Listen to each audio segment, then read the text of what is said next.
Alicia. It was the sound of laughter and children's voices that caught my attention. Curious, I materialized in my old bedroom and went out into the hallway to peer over the railing by the grand staircase. The voices had come from the great hall where the house tours gathered. Yes, there were 2 children scampering about to the distraction of their parents. An older boy and a tousled-haired little toddler who reminded me of my own daughter at that age. No, Alicia. Don't touch, her mother agonized as the little girl flung herself onto a rocker by the fireplace. Alicia. No wonder I had felt compelled to return. There was an Alicia in this house again. How appropriate. There had been an Alicia in every generation of our family from the 1600s to the present. We called my little Alicia Timmy, I reminisced. The tour began, and I followed them eagerly, floating down the stairs and hovering in the grandmother's hallway. Little Alicia was swung up into her father's arms as the group moved into the library next door. Looking over his shoulder, the tousle-haired youngster saw me. She lifted her hand to me. "Hi," she piped. "Hi back," I returned solemnly. Her father glanced vaguely around, but did not see who his child was addressing. I grinned conspirator ally at the little toddler and winked. She tried to wink back, blinking her blue eyes several times in rapid succession, her face crinkling with the effort. I chuckled softly and followed the group into the dining room. I swished past Alicia's mother and went through the butler's pantry into the kitchen. Behind me, Alicia's mother shivered and asked, "Is there a draft in here?" I looked at the picture of my little Timmy on the back of the stove. Yes, this little Alicia resembled her. I perched myself on a table in the corner of the room and listened as the tour guide discussed Father's obsession with southern biscuits and showed everyone a huge bin of coffee. Alicia waved a hand at me from her father's shoulder. "Lady," she said very clearly to her mother, pointing at me. Her mother looked straight at me, seeing nothing but the table. Alicia's brother turned my way and squinted very hard, as if he might be able to make out my outline if he stared hard enough. I smiled at him.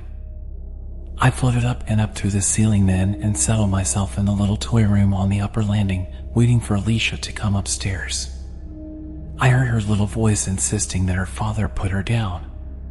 Then the sound of little feet chugging mightily as she climbed the steps.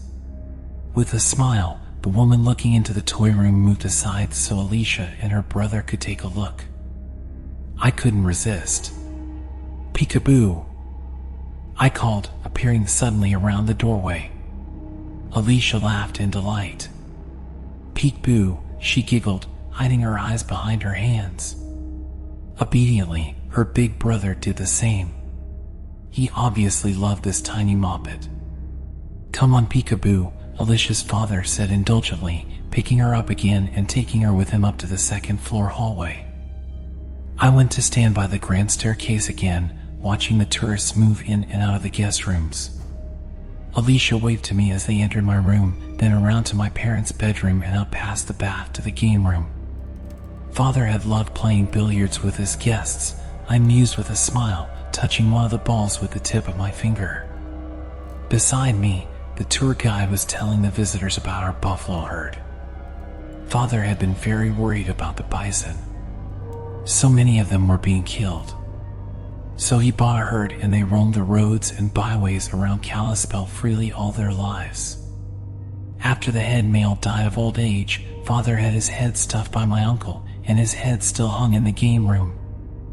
I floated up to the 3rd floor and sat in one of the wicker chairs as the guide took the guests around to the sewing room, Father's private hideaway, the laundry room, our game room.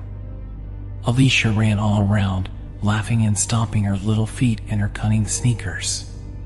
She flung herself into my lap and we stared happily at one another, giggling together until her mother came running.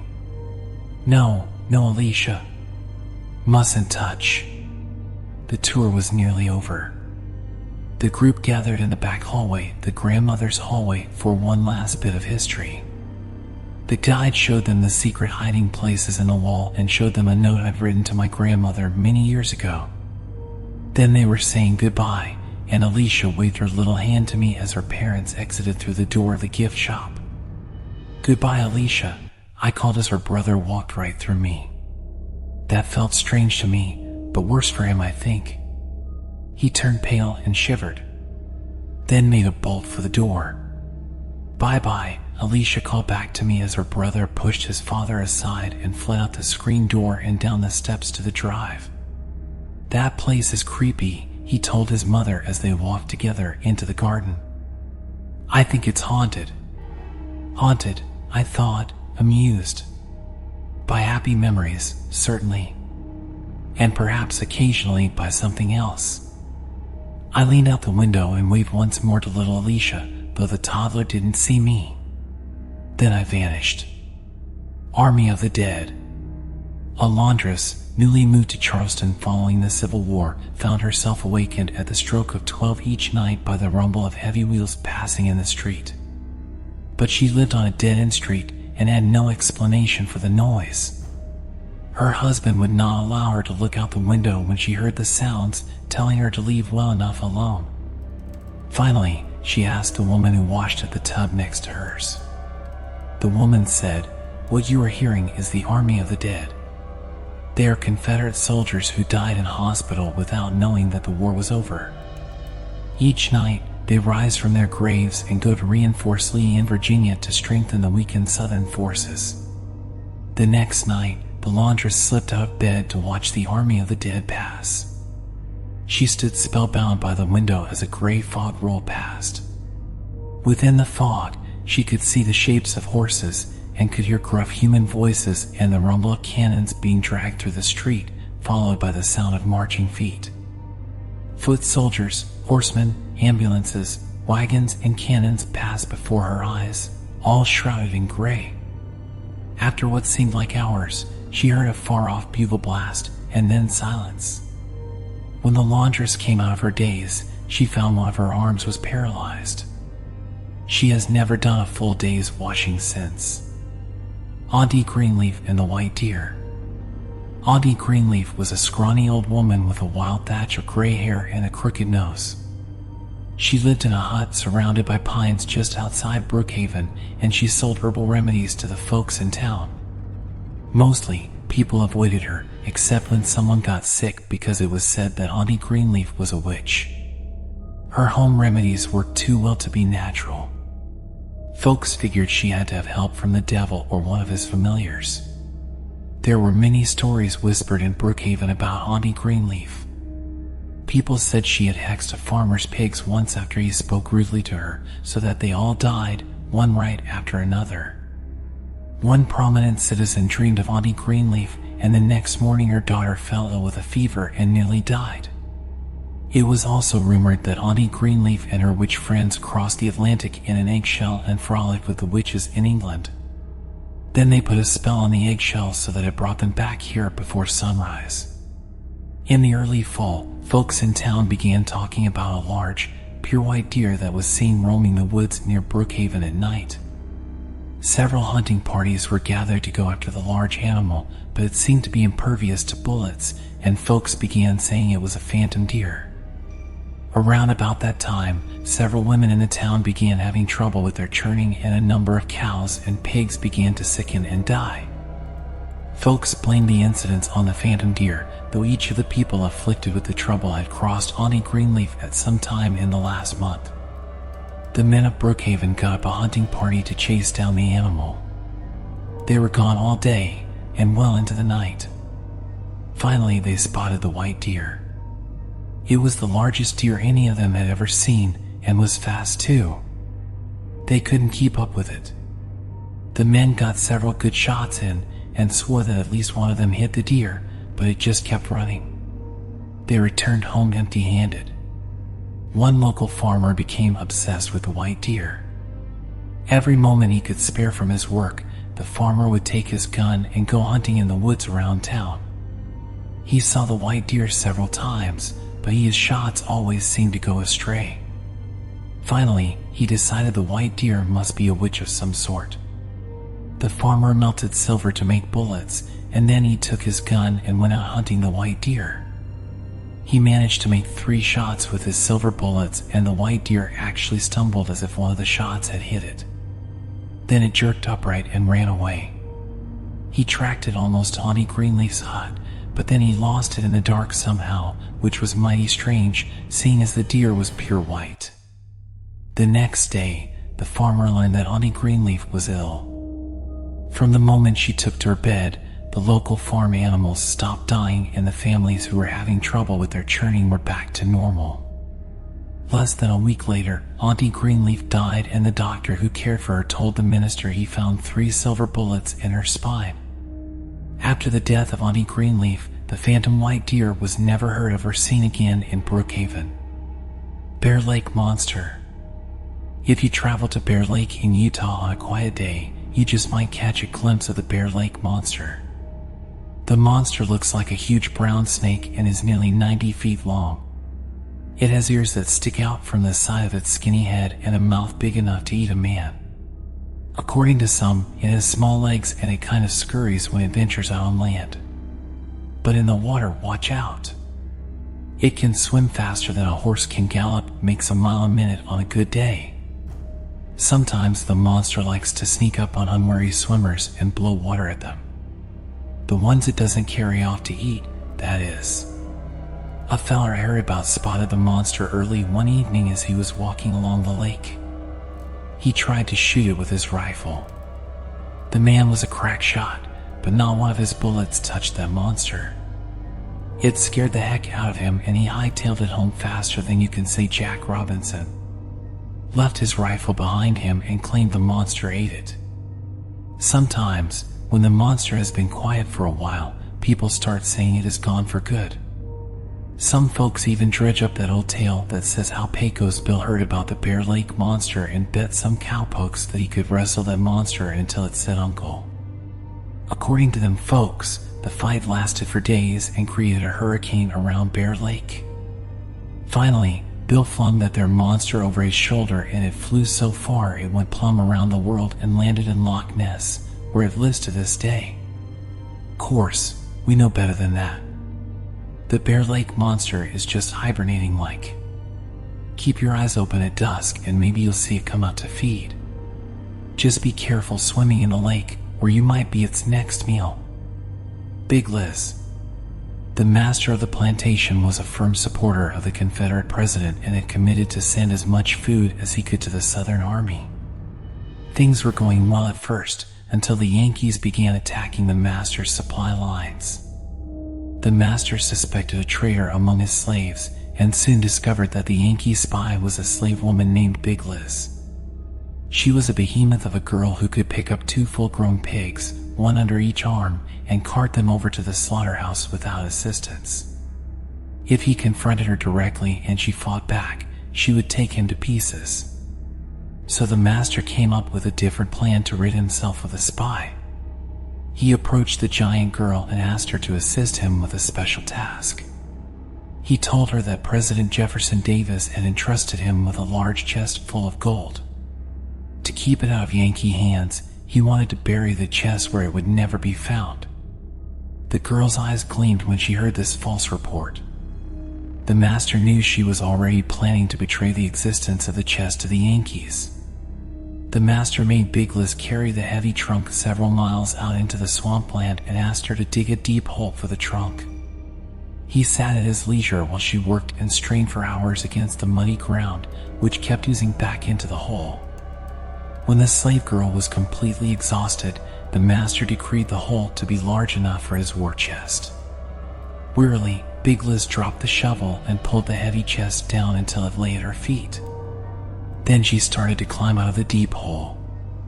But the master barred her way, and Big Liz gazed up at him in sudden fear as he loomed over her. "Traitor! Yankee spy!" the master hissed.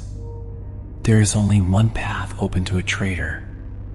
The master swung his sword at her, and the sharp edge of the blade cut cleaning through the slave girl's neck.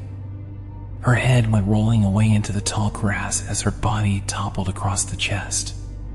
The master heaped dirt over the chest and the body of slave girl who had betrayed him. Briefly, he considered finding her head and burying it in the pit with her body, but it was too dark to go wandering in the dangerous marshland, and he knew that scavengers would make short work of the head when they found it.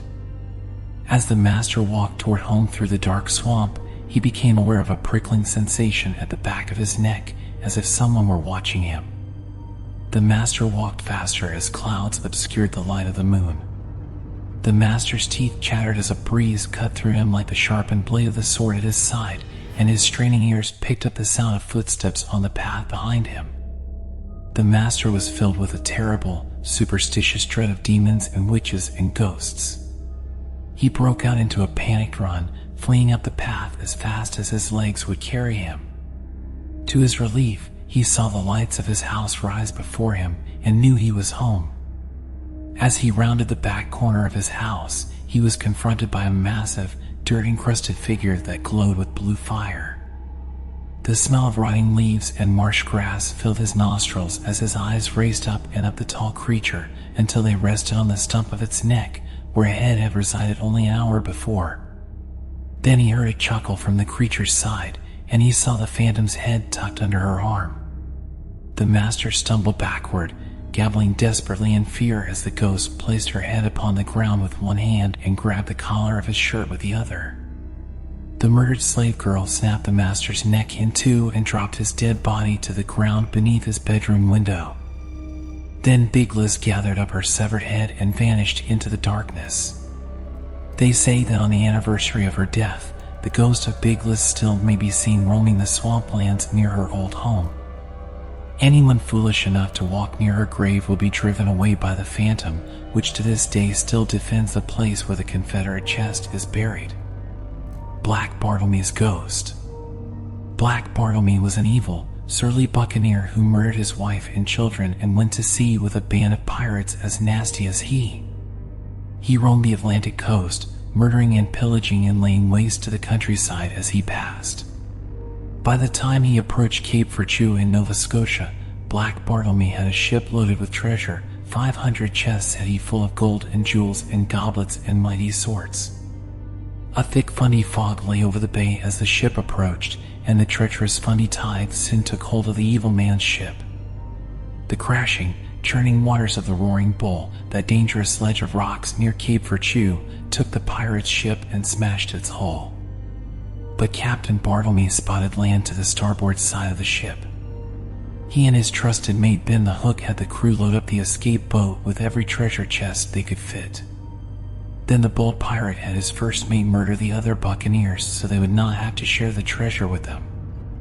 Ben the Hook crouched just out of sight in the rocking escape boat and slit each man's throat with his hook as the seaman bent to place his burden in the hold. Then Ben threw each body over the side of the ship into the churning waters below so that the next pirate would not sense a trap when he came forward with his treasure. When the treasure was loaded into the boat, Bartlemy and Ben the Hook rowed into the calmer waters of the Cape. They searched for a place to bury their treasure. Finding a large cave, they piled each chest inside and then covered the entrance with rocks. As Ben the Hook rolled the last boulder into place, Bartlemy thrust a sword deep into his chest, twisting it with an evil laugh, and watched as his mate fell dead at his feet. Knowing that he had to leave this remote spot or starve, the evil pirate captain walked along the edge of the water, searching for a town or harbor where he might row the escape boat. But Black Bartlemy soon found himself mired in quicksand with no one to save him. Only the gulls heard his dying curses ringing over the cape as he sank down and down into the mire and was engulfed. One stormy night soon after the pirate's death, the keeper of the local lighthouse saw a flare going up in the direction of the Roaring Bull. Thinking it is a ship in trouble, the keeper called together a lifeboat crew and launched their boat into the icy waters, heading for the Roaring Bull. But as they approached the vessel in distress, they saw an ancient galleon with tattered sails. Its decks were piled high with treasure chests spilling over with gold. Astride the deck is a solitary man in black. The evil pirate grinned wickedly down at them, gesturing grandly with his cutlass. As the breakers overwhelmed their boat, the last thing the keeper and the rescuers heard was the sound of Black Bartlemy's ghost, laughing. They say that the ghost of Black Bartlemy continues to haunt the Cape and the Roaring Bull to this day, and that any rescue crew summoned to save a vessel off the Roaring Bull should take every precaution, because the distressed vessel might not really be there. Black Dog of Hanging Hills. He smiled as he sipped at his coffee. It had been an excellent hike. He was glad his friend had recommended coming to the Hanging Hills in Connecticut, not the first place that had come to his mind when considering a vacation. But it was beautiful here. When his friend arrived tomorrow, they would tackle some of the more challenging terrain. "Did you have a nice hike?" asked the innkeeper as she refilled his cup. "Yes, indeed. I had some unexpected company," he said with a smile. "Really? I thought you were the only one crazy enough to go hiking in the rain," she teased. "It was a little black dog," he said. "Cute fellow. Followed me all the way up the mountain and down again." He looked up from his coffee to see the innkeeper's face had gone pale. "A black dog?" she asked. "That's not good." "Why not?" "We have a saying around here," she replied. "And if a man shall meet the black dog once, it shall be for joy, and if twice, it shall be for sorrow, and the third time, he shall die." He laughed. "That's just superstition. That's what Mr. Pinechin said. He saw the black dog twice. The second time he saw the dog, the friend he was climbing with fell to his death. And later, Mr. Pinechin decided to climb the same mountain, and he died too. Everyone here believes he saw the dog just before he fell." "Nonsense. It was just a cute stray," he said uneasily. She shrugged and took the coffee pot over to her other customers. His friend arrived the next morning and they both laughed about the story of the black dog. They set out on their climb. About halfway up the mountain, he looked up and saw the black dog. "There's the dog," he called to his friend.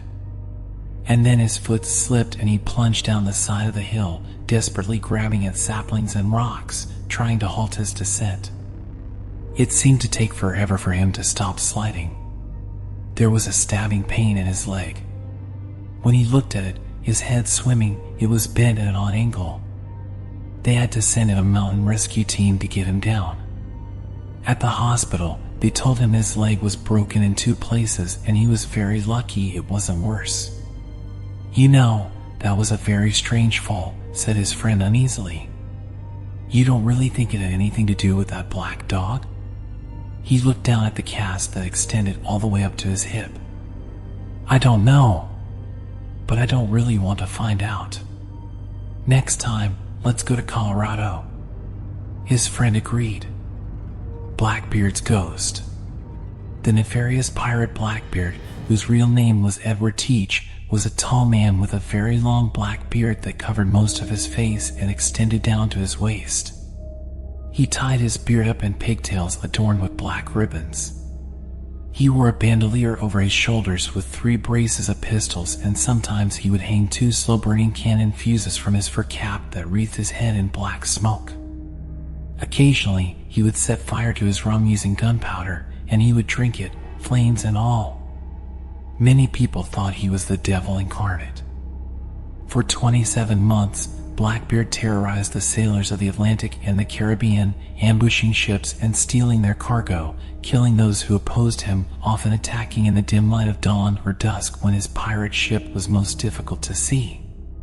He would sail under the flag of a country friendly to the nationality of the ship he was attacking, and then hoist his pirate flag at the last moment. When prisoners surrendered willingly, he spared them. When they did not, his magnanimity failed. One man refused to give up a diamond ring he was wearing, and the pirate cut the ring off, finger and all. Once Blackbeard blockaded Charleston, South Carolina with his ships, taking many wealthy citizens hostage until the townspeople met his ransom. Later, Blackbeard ran one of his ships, the Queen Anne's Revenge, aground. Some say he did it on purpose because he wanted to break up the pirate fleet and steal the booty for himself. In November of 1718, Blackbeard retreated to his favorite hideaway called Teach's Hole off Ocracoke Island. There, he hosted a wild pirate party with drinking, dancing, and large bonfires. The party lasted for days, and several North Carolina citizens sent word to Governor Alexander Spotswood of Virginia. Governor Spotswood immediately ordered 2 sloops, commanded by Lieutenant Robert Maynard of the Royal Navy, to go to Ocracoke and capture the pirate. On November 21st, 1718, Maynard engaged Blackbeard in a terrible battle. One of Maynard's ships were between Blackbeard and Freedom. Blackbeard sailed his ship, the Adventure, in towards shore. It looked like the pirate was going to crash his ship, but at the last second the ship eased through a narrow channel. One of the pursuing Navy ships went aground on a sandbar when they tried to pursue the Adventure. Blackbeard fired his cannons at the remaining ship, and many of Maynard's men were killed. The rest he ordered below the deck under cover of the gun's smoke, hoping to fool the pirates into thinking they had won. When the pirates boarded the ship, Maynard and his men attacked the pirates. Outnumbered, the pirates put up a bloody fight. Blackbeard and Maynard came face to face. They both shot at each other. Blackbeard's shot missed Maynard, but Maynard's bullet hit the pirate. Blackbeard swung his cutlass and managed to snap off Maynard's sword blade near the hilt. As Blackbeard prepared to deliver the death blow, one of Maynard's men cut Blackbeard's throat from behind. Blackbeard's blow missed its mark, barely skinning Maynard's knuckles. Infuriated, Blackbeard fought on as the blood spouted from his neck. Maynard and his men rushed the pirate. It took a total of 5 gunshots and about 20 cuts before Blackbeard fell down dead. Maynard seemed to think that the only way to ensure that Blackbeard was dead was to remove his head. They hung the head from the bowsprit and threw the pirate's body overboard. As the body hit the water, the head hanging from the bowsprit shouted, "Come on, Edward," and the headless body swam 3 times around the ship before sinking to the bottom. From that day to this, Blackbeard's ghost has haunted Teach's Hole, forever searching for his missing head. Sometimes, the headless ghost floats on the surface of the water or swims around and around and around Teach's Hole, glowing just underneath the water. Sometimes, folks see a strange light coming from the shore on the Pamlico Sound side of Ocracoke Island and know that it is Teach's light. On nights that the ghost light appears, if the wind is blowing inland, you can still hear Blackbeard's ghost tramping up and down and roaring, "Where's my head? Bleeding sink." I found it extremely annoying that one of the bathrooms on my dorm was permanently closed, especially since the cause was an urban legend. An urban legend, I tell you. According to the story, years and years ago some bloke got himself massively drunk at a bar in downtown Helena and had passed out in the bathroom on the 4th floor. Apparently, he hit his head on the sink as he fell, and his blood had spattered the sink as he slid senseless to the floor and silently hemorrhaged to death. His death was considered a sad accident by faculty, staff, and townspeople. But that was no reason to shut up the bathroom for decades. I completely discounted the story of the bleeding sink. That was just an urban legend the students circulated to explain the locked door. "I'm sick of sharing a bathroom with you disgusting lot," I grumbled to my roommate. "I'm going to break into the 4th floor bathroom." My roommate's eyes widened. "Don't you know that bathroom is haunted?" he exclaimed. "The bloodstains on the sink are as fresh today as they were when the accident happened back in the 1960s, and sometimes you can hear the boy moaning as his life ebbs away on the bathroom floor." "Romantic twaddle," I snapped. "My granny lives in a haunted castle in Scotland with ghost stories that would make your hair stand on end. She'd laugh at me if she found out I ignored a perfectly good bathroom because of a few bloodstains. Besides, the maintenance staff told me the bathroom was shut up pending renovations. No big deal." "You'll be sorry," my roommate said darkly. I ignored him. He was just sore because I'd lumped him in with the disgusting lot of fellows who mucked up the bathroom on my floor. You'd think someone would teach them to pick up their dirty clothes and clean the sink once in a while. When the dorm quieted down for the night, which wasn't until late, I hurried up to the 4th floor with a bit of wire I purchased at a local hardware store. My little brother and I had become expert lock pickers over the years, since our mother had a bad habit of locking her keys into the house or the car at least once a week. With all that experience, the lock on the bathroom door gave me no problems. The bathroom was rather old-fashioned in appearance and had a disused air. There was dust in the corners, and a spider web drooped from the ceiling. But I heard no unearthly groaning, no mysterious footsteps. I carefully inspected the sink, the walls, and the floor. Other than a smallish orange discoloration on the sink, there was no blood anywhere. So much for urban legends. There was probably something in the water that caused discoloration over time. I turned the tap experimentally, sure that the maintenance staff had shut off the water long ago. To my surprise, water gushed forth instantly. I smiled. Well, it looked like I had a bathroom to myself after all. I carefully locked the door behind me when I left. I got up late the next morning and had the downstairs bathroom all to myself.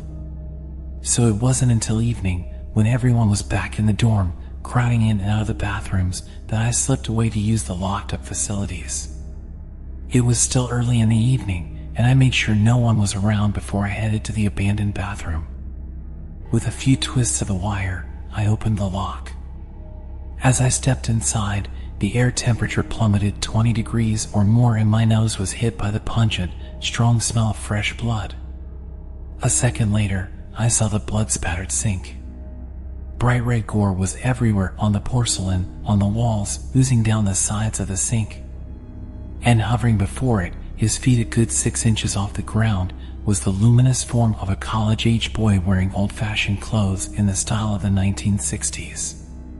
His forehead had a disfiguring dent smashed into it, and blood was dripping down his face. As I gaped at him, horrified and frozen in terror, he turned and looked at me. Then he held out a blood-stained hand. His eyes were desperate, pleading for help, and I heard a low moaning sound coming from between his blood-stained lips. The sound raised every hair on my body and made the skin prickle in sheer, cold horror. I backpedaled fiercely, my legs scrambling to get away while my eyes and head remained fixed on the ghost, on the bloody sink. A drop of red blood fell from his outstretched hand as I stared at him. Then the momentum of my legs carried me through the door, which slammed shut behind me, and the hot, pungent smell of fresh blood followed me through the halls and down the staircases until I was outside into the chilly air of autumn, breathing deeply. My knees shook so bad that I fell onto the nearest patch of grass, stomach heaving. Oh Lord! The ghost was real. No wonder they kept the place locked up. I lay on the grass for a long time, ignoring the chill in the air. This was a natural chill which comforted, not that unnatural chill that had frightened me upstairs. I breathed in and out, watching the stars above me, bright even through the campus lights. I took comfort from the huge, clear expanse of sky, but I still felt reluctant to go back inside that haunted building. I shuddered once, from head to toe.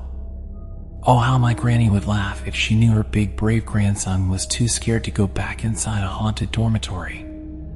It was the thought of Granny that got me back onto my feet and upstairs to my room. But I didn't care what Granny or anyone else thought of me. I was never going back to the 4th floor bathroom. Once was enough.